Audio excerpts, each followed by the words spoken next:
Hello my dear students, welcome back to my channel. I hope आप खुश हैं, स्वस्थ हैं और अपना बहुत ध्यान रख रहे हैं। In this video I will talk about coefficient of standard deviation and coefficient of variation. अभी तक हमने लास्ट वीडियो तक कवर किया था standard deviation. Standard deviation basically एक एब्सोल्यूट मेजर है। Standard deviation is an absolute measure of dispersion and is expressed in the terms of units of variable. Variable की जो यूनिट्स होती हैं, अगर वो सेंटीमीटर में है हाइट, तो सेंटीमीटर में ही स्टैंडर्ड डेविएशन का आंसर आता है। तो एक एब्सोल्यूट मेजर ही है मेजर ऑफ डिस्पर्शन का। बट हमें कुछ ऐसी सिचुएशन हो सकती है जब हमें एक रिलेटिव मेजर चाहिए होता है for the purpose of making comparison between two और मोर देन टू सीरीज। जब हमें दो या दो से ज्यादा डेटा सीरीज के बीच में आपस में कंपैरिजन करना होता है, तब हमारा स्टैंडर्ड डेविएशन सक्सेसफुल नहीं है, क्योंकि ये तो एक एब्सोल्यूट मेजर ऑफ डिस्पर्शन है, बट हमें चाहिए रिलेटिव मेजर ऑफ डिस्पर्शन। तो इसका ये सोल्यूशन है, we can accomplish this by calculating coefficient of standard deviation. So the formula for the coefficient of standard deviation is standard deviation upon mean. Symbolically, it can be denoted as symbol of standard deviation in the numerator divided by mean in the denominator. So this is a relative measure of dispersion, and it is coefficient of standard deviation, and it is expressed as standard deviation divided by mean. That is standard deviation upon mean. Let's move further. Coefficient of variation is another extension of the standard deviation. So it is expressed as similar to the coefficient of standard deviation. The only difference is that 100 is multiplied in the formula. So the formula is standard deviation upon mean into 100. So symbolically it can be expressed as standard deviation symbol in the numerator divided by mean in the denominator into 100. So this measure was evolved by Carl Pearson. It is very successful for studying dispersion in more than one series. अगर हमें एक से ज्यादा series का आपस में कुछ comparison करना है, तो कोफिशिएंट ऑफ स्टैंडर्ड डेविएशन और कोफिशिएंट ऑफ वेरिएशन दोनों ही बहुत हेल्पफुल है। एक ऐसी सीरीज जिसका कोफिशिएंट ऑफ वेरिएशन हायर आ रहा है, it would have greater dispersion. वो बहुत ज्यादा फैला हुआ डेटा है, बहुत ज्यादा डिस्पर्स डेटा है, मतलब कि वो लेस कंसिस्टेंट है। और यहाँ पर जो आइटम्स या सीरीज में जो ऑब्जर्वेशन है वो बहुत ज्यादा वेरिएबल है।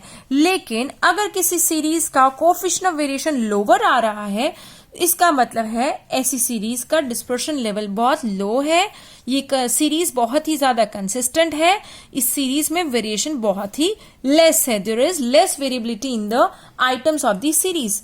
Now let's understand the coefficient of standard deviation and coefficient of variation with the help of a numerical. A question has been put up. What is this? Coefficient of variation of two series are 60% and 80%. Their standard deviation are 24 and 20 respectively. What are their arithmetic mean?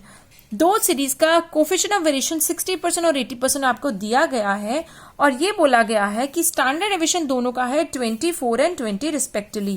What are their arithmetic means? As we all know by the formula explained above, coefficient of variation is expressed as standard deviation in the numerator divided by mean in the denominator into 100.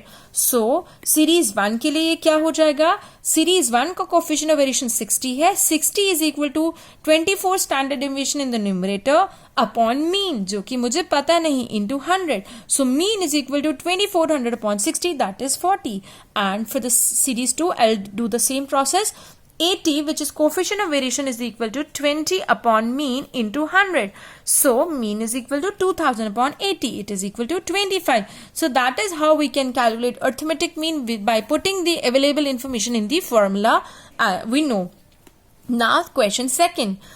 Weekly wages of the workers in a factory increases from 800 to 1200 and standard deviation increases from 100 to 500. standard deviation में तो 400 की बढ़ोतरी हुई है, increase हुआ है, और weekly wages में 400 का जंप हुआ है. Have the wages become less uniform now? क्या wages अब पहले से कम यूनिफॉर्म रह गई हैं? क्या वो बहुत ज्यादा वेरिएबल हो गए? This is what they are asking us. So उन्होंने स्ट्रेट फॉरवर्ड आपसे क्वेश्चन नहीं पूछा है, वो आपसे इनडायरेक्टली सवाल पूछा है, क्या आप ऐसा कह सकते हैं कि वेजेस अब पहले से ज्यादा वेरिएबल नहीं रही है, पहले से कम यूनिफॉर्म हो गई? ऐसा जानने के लिए हमें निकालना होगा coefficient of variation wages increase होने से पहले की सिचुएशन में और वेजेस इंक्रीज होने की बाद की सिचुएशन में. तो बात करते हैं coefficient of variation before the increase of wages. तो फॉर्मूला पुट करेंगे standard deviation upon mean into 100, that is 100 by 800 into 100, that is 12.5%. So before increase पहले कितनी आपकी स्टैंडर्ड डेविएशन था 100 और पहले वेजेस कितनी थी 800. सो 100 अपॉन 800 जो कि वीकली आपकी मीन वेजेस थी इनटू 100. सो पहले आपका कोफिशिएंट ऑफ वेरिएशन था पुरानी सिचुएशन में 12.5% और जब वेजेस बढ़ गई तो कोफिशिएंट ऑफ वेरिएशन कितना हो गया. Coefficient of variation after increases standard deviation upon mean into 100, that is 500 is the standard deviation, new standard deviation, and 1200 is the new mean wages into 100. So 41.67%. This means आपका नई situation में coefficient of variation बहुत ज्यादा है. पहले के comparison में 12.5% से 41.67% बहुत ज्यादा है. तो जो सवाल हमसे पूछा गया था, the question that we were asked was have the wages become less uniform now. इसका आंसर हमें क्या मिला. Yes, wages have become less uniform now, क्योंकि अब तो वेरिएशन बहुत बढ़ चुका है, उसकी परसेंटेज बहुत ज्यादा हाई हो चुकी है. So this is how we do that. Now let's move further. So algebraic sum of deviations of 10 items about 5 is 2. Find the arithmetic mean. Also find the coefficient of variation if the standard of deviation is 1.3.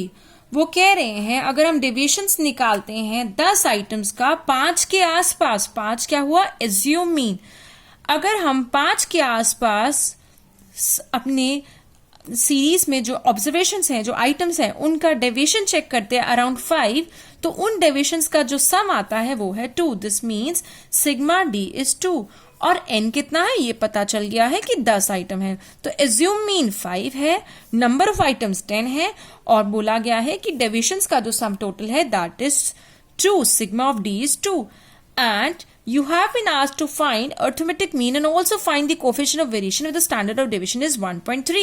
So सबसे पहले निकालते हैं mean. Mean is equal to assume mean plus sigma of deviations upon n, that is 5 plus 2 upon 10, that is equal to 5.2.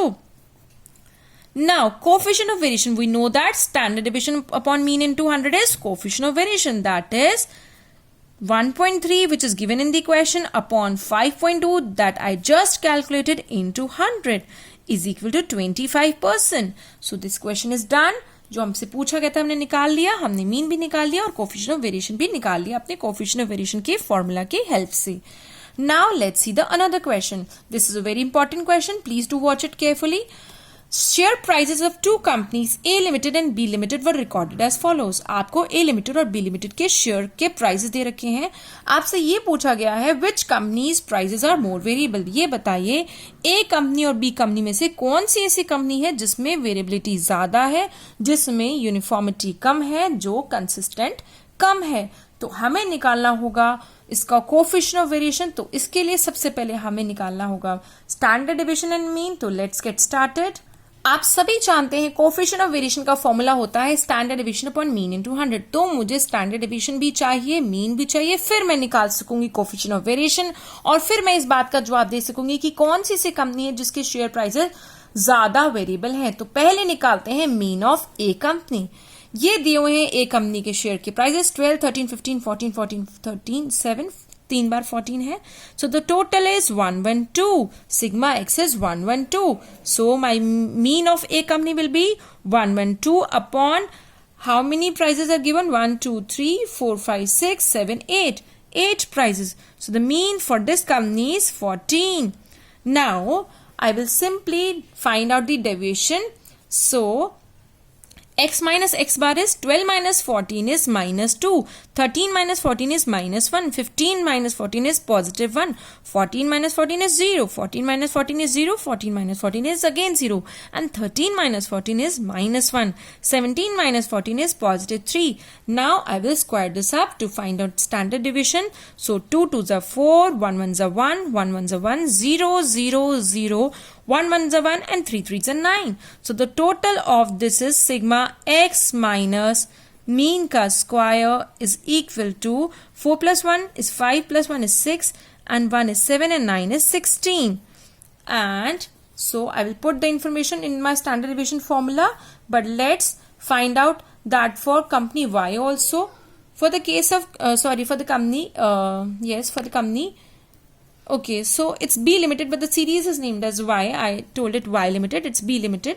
So I need to total them up. 113 plus 114 plus 113 plus 115 plus 117 plus 114 plus 112 plus 114. So sigma of Y, that is the sum total of share prices for B limited, is 912. And these share prices are 8 in number. So 912 upon 8. So the mean for B limited is 114. Now I will find out Y minus mean. इन सभी items में से हम mean minus करके check करेंगे divisions. So 113 minus 114 is -1, 114 minus 114 is 0, 113 minus 114 is -1, 115 minus 114 is +1, 117 minus 114 is +3, 114 minus 114 is 0, 112 minus 114 is -2, and again 114 minus 114 is 0. Now I will square them up. 10119 040. So the total is sigma of y minus y bar ka square. It is equal to 1 plus 1 2 plus 1 3 plus 9 12 plus 4 16. Now the next step is finding out standard deviation. So for A limited, the standard deviation of sigma of x minus x bar का square upon n, that is 16, जो कि x minus x bar के square का total है 16 upon n, which is 8, that is square root of 2, it is 1.414. And for the y limited, B limited, it is sigma of y minus y bar का square का sigma, that is 16, again 16 upon n is 8, so again 2, again 1.414. So in the numerator we put the standard deviation for coefficient of variation formula. Coefficient of variation formula is standard deviation of x series upon mean of x series into 100, that is 1.414, which is the standard deviation upon mean. Mean कितना है 14. So your answer is 10.10%. And for B limited, the formula is standard deviation of y series upon mean of y series into 100. So it is standard deviation is 1.414 and mean is 114. So the answer is 1.24%. As I can compare the coefficient of variation of which company is more? A limited. Since coefficient of variation of A limited is more than B limited, since A limited का CV coefficient of variation B limited से ज़्यादा आ रहा है, we can infer that share prices of A limited are more variable. Now let's talk about another question, the last question for the video. The question says the following is the record of the goals scored by team A in a football season. For the team B, the average number of goals scored per match was 2.5. Team B का mean दिया हुआ है आपको and the standard deviation was 1.25 goals. उनका standard deviation भी दिया हुआ है. तो उनका average number of goals दे रखा है 2.5 और standard deviation दे रखा है. Find which team was maybe considered more consistent. तो यहाँ पर आपको जो यहाँ पे number of goals और number of matches दिए हुए हैं, ये दिए हुए हैं आपको team A के. This is the data is given for the team A. So the number of goals for the team A as per the question are 0 goal 1 match में हुआ, 1 goal 9 मैचेस में हुआ, 2 goals 7 मैचेस में हुए, 3 goals 5 matches में हुए और 4 goals 3 matches में हुए. हमें टीम बी का तो समान सब दिया हुआ है, मीन भी दे रखा है, स्टैंडर्ड डिविएशन भी दे रखा है. निकालना है हमें कोफिशिएंट ऑफ वेरिएशन, तो टीम बी का तो निकाल सकता है बट टीम ए का निकालना पड़ेगा. तो टीम ए का एन निकालने के लिए सबसे पहले एक डिस्क्रीट सीरीज है, मुझे निकालना हुआ है F x and sigma F. So sigma F निकालते हैं जो कि होता है N. So it is equal to 1 plus 9 is 10, 10 plus 7 is 17, 17 plus 5 is 22, 22 plus 3 is 25. And fx is what? It is 0, 9, 2 into 0 into 1 is 0, 1 into 9 is 9, 2 into 7 is 14, 3 into 5 is 15, 4 into 3 is 12. So sigma of fx is equal to 50. And what about fx square? For this you need to, we'll talk about fx square, but let's first calculate the mean. Mean is equal to sigma of fx upon sigma of f. So mean is 2. Now I know that for discrete series the formula for the standard deviation is sigma fx square upon n minus sigma fx, जो कि ये 50 upon n का whole square, मतलब कि mean का whole square 50 upon 25 का whole square. तो ये तो मैं निकाल सकती हूँ, ये रहा. बट मुझे ये नहीं पता, fx स्क्वायर का सिग्मा नहीं पता. इसके लिए मुझे सबसे पहले निकालना होगा x square. So I need to draw another column. x square. For the very first row, 0 into 0 is 0, 1 into 1 is 1, 2 into 2 is 4, 3 into 3 is 9, and 4 into 4 is 16. Now, I will multiply this x square with column F. 0 into 1 is 0, 9 into 1 is 9, 7 into 4 is 28, 5 into 9 is 45, and 16 into 3 is 48. So, sigma of fx square is 130. Now my job is easy. I'll write down under the square root 130 for sigma fx square upon n, which is 25, minus 50 जो कि था sigma fx 50. Okay, I wrote sigma f by mistake, so I'll write down 50 here. 50 upon 25 का square, that is 5.2 minus 2 का square, that is 5.2 minus 4, which is 1.2 का square root equal to 1.09. अब मेरे पास team A का भी mean है, team A का भी स्टैंडर्ड डेविएशन है. अब मैं निकाल सकती हूँ कि कौन सी टीम ज्यादा कंसिस्टेंट है.